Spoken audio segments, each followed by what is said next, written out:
A California middle school teacher who is suing school district leaders after she was allegedly told to deceive parents about students' gender identity said her Christian faith played a role in her opposition to such policies, which she believes are teaching children to be deceptive.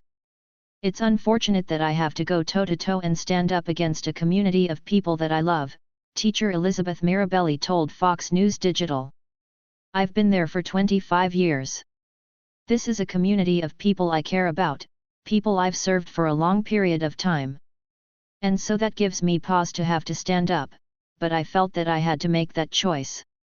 Attorneys for Mirabelli and fellow teacher Lori Ann West, both of whom taught for decades at Rincon Middle School in Escondido, filed a federal lawsuit against the school's leadership in the U.S. District Court for the Southern District of California last week after the women claimed they were effectively required to lie to parents about their children if they assumed a different gender identity in school. The lawsuit, which was also filed against administrators with the Escondido Union School District, EUSD, and the California State Board of Education, alleged that the K-8 school district's harassment and discrimination policies mandated teachers to accept a child's transgender or gender-diverse identity without hesitation and to hide it from families.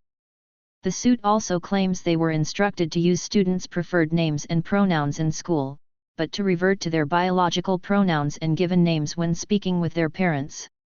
Teachers were told to tell a suspicious parent that they were allowed only to discuss information regarding the student's behavior as it relates to school, class rules, assignments, etc., according to the suit.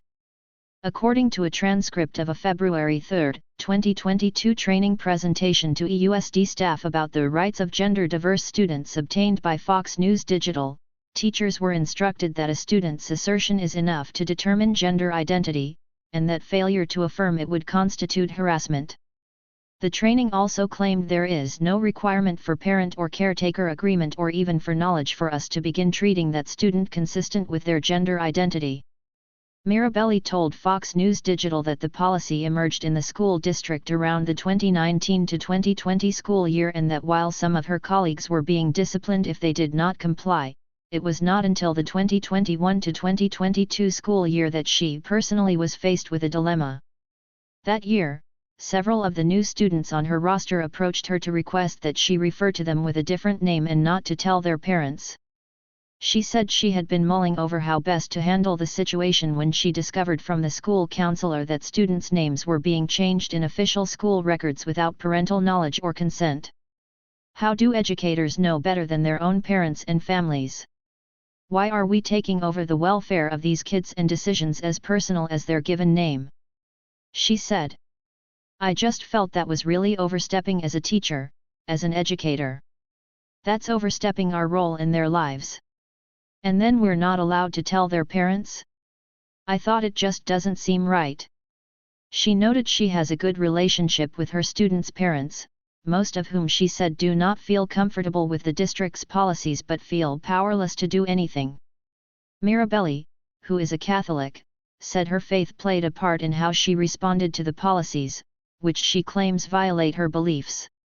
She sought a religious accommodation to avoid them, but said she was only given partial accommodation after many weeks of bureaucratic back and forth. She sued on First Amendment grounds after the school allegedly flat-out denied her request to be exempt from the aspect of the policy excluding parents.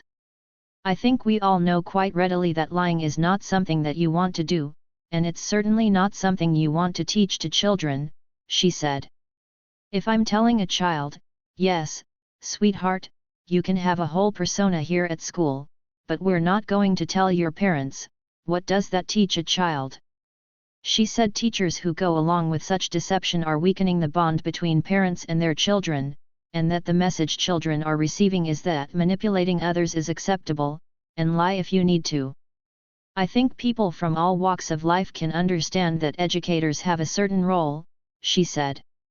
"Our role in a free society is to prepare students academically, to go out and achieve their goals and dreams, to compete, to attend college.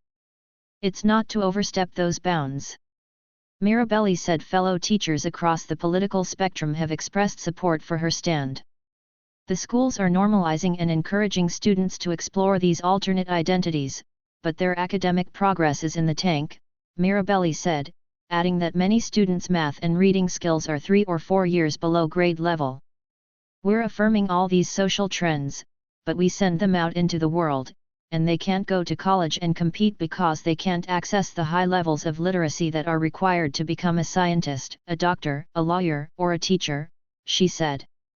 That's the problem. We need to go back to focusing on our job. The Escondido Union School District is committed to providing a safe and positive environment that enables our students to learn and actualize their unlimited potential and that empowers our teachers to excel as educators, EUSD Superintendent Dr. Luis A. Rankins Ibarra told Fox News Digital in a statement. As part of that commitment to student learning, the district observes all federal and state laws. Thomas More Society Special Counsel Paul Jana, who is representing Mirabelli and her colleague, said he believes their case could open the floodgates for similar cases, which he hopes will eventually rise to the Supreme Court and settle the issue at the national level. Both Mirabelli and Jana are confident in their complaint, which the teacher said is grounded in law and in the truth.